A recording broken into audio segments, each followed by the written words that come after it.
Hello viewers, as part of our ELT assessment number 2, we've been given a topic to work on.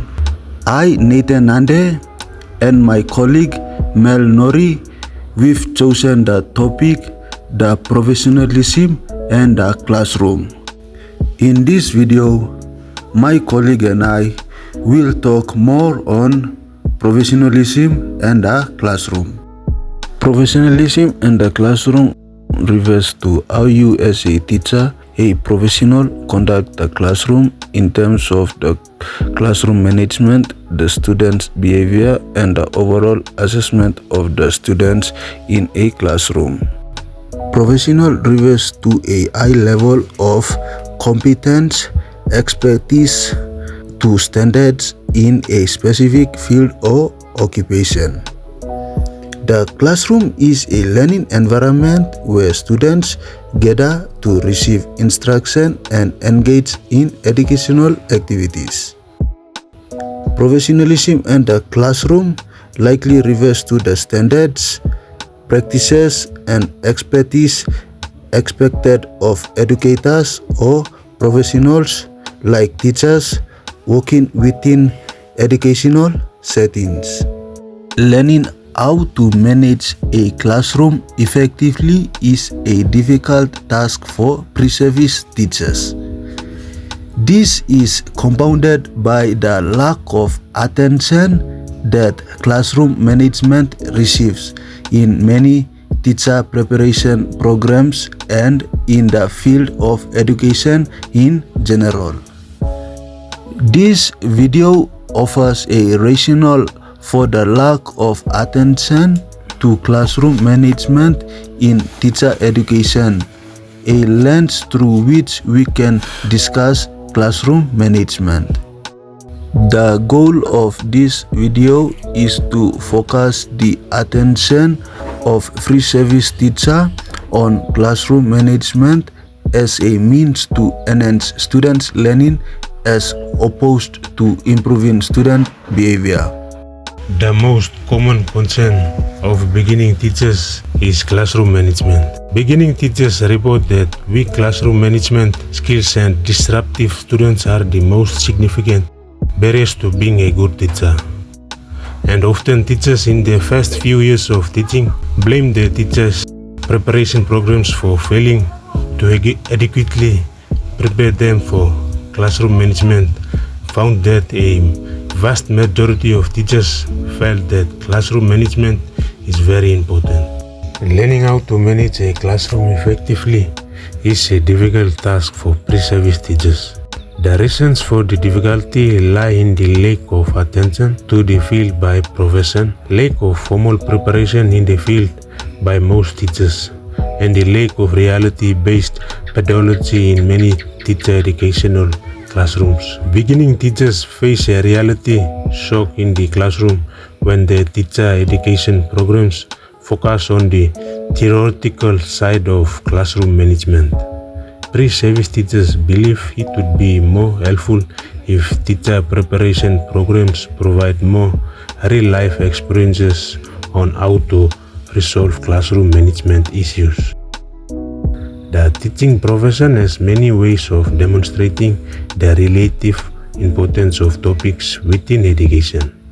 Individual aspects of the profession have well-developed theories, a substantial body of research, common definitions, goals, and evaluations. Graduate programs focused on the topic, as well as professional organizations, journals, and conferences, all dedicated to the improvement of the specific topic. As an example, the teaching profession has demonstrated and embraced the importance of early elementary teachers' ability and skills in teaching students to read. Every teacher education pre-service program has multiple courses dedicated to the topic. There are multiple professional organizations at the state, regional, national, and international level to promote the advancement of reading education, such as the International Reading Association with its corresponding professional conferences, and journals. There are hundreds of graduate programs in reading education, thousands of professionals dedicated to researching the best content and pedagogy in reading, and millions of guineas were spent each year to improve reading instructions in schools. In contrast, classroom management receives little attention, professional development, research, or professional discussion. Most teacher preparation programs dedicated less than one course to classroom management. In most programs, there is one module in one class on the topic. There is comparatively little scholarships dedicated to classroom management issues. No graduate programs, professionals, organizations, or national conference or journals focused on classroom management. This lack of focus has put classroom management at low end of priorities and pedagogical innovation. To generate more professional attention on classroom management, the focus needs to change. Most teachers view classroom management strategies as tools to control students' behavior. This video asserts, however, that the teaching profession should look to classroom management as a resource to improve students' learning as opposed to controlling behavior. When classroom management centers on students' misbehavior, the field naturally falls behind topic and pedagogy that we perceive as directly affecting learning. We need to direct the field of classroom management and evaluate the strategies based on student learning outcomes. In other words, we must view the theories, research, strategies, rules, and procedures of classroom management in light of their effect on learning. We can best serve the students. Our future teachers will be teaching by learning how to teach self-directed lesson to manage their own behavior and learning. This will indeed prepare our future students to lead lives of living and learning across a lifetime. The primary reason few teachers focus on learning in classroom management may stem from the fact that in higher education we consider classroom management neither content knowledge nor psychological foundation, no pedagogy, no pedagogical content knowledge. None of these individual fields of teacher education acknowledge classroom management as belonging to its domain. Those in higher education that focus on content knowledge, psychological foundation, pedagogy, and pedagogical content knowledge see their field as knowing to improve student learning. While we view classroom management as an important topic, its focus on student behavior instead of learning leaves it neglected to a second-class status that practitioners deal with, but it's not part of their field of study. Until we begin to evaluate classroom management based on its effect on learning, the profession will not take it seriously. When we begin to evaluate classroom management's impact on student learning, we find abundant examples of both successful and unsuccessful strategies.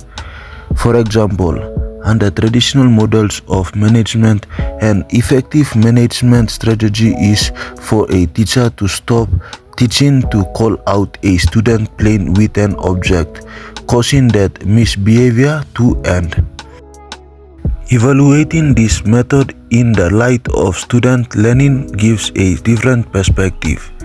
The student was interrupting his or her own learning by playing with the object, but the teacher interrupts the learning of all students by stopping the lesson to deal with the situation. A more effective management strategy would be for the teacher to continue to teach, walk over to the student without anyone else noticing, take the object and place it in the student's desk, The goal for this strategy is to redirect the student back to the lesson in a manner that doesn't interrupt all students' learning. Using this type of lens for management brings into question many of the practices teachers currently use in education. To conclude, when professionalism and the classroom management focuses on the learning, we can no longer relegate it to an add-on topic in teacher education. When we acknowledge that classroom management techniques have an impact on learning, it becomes a variable that we must address in teacher preparation, education theory, and research. Through this lens, teacher educators can no longer discuss pedagogical strategies for teaching specific lesson content without including the impact of the classroom management on the student learning. Incorporating real-world assessment in classroom management courses for pre-service teachers that focuses on student learning is a worthwhile endeavor for teacher educators. Therefore, we as a professional upcoming teachers of this great nation of Papua New Guinea, we need to possess some qualities of a professional teachers. These qualities may include content knowledge, skills, values, and attitude. As a professional teacher, we must know how to deliver the content knowledge to the students. In this manner, we can be able to manage the classroom and control the total population of students in a classroom.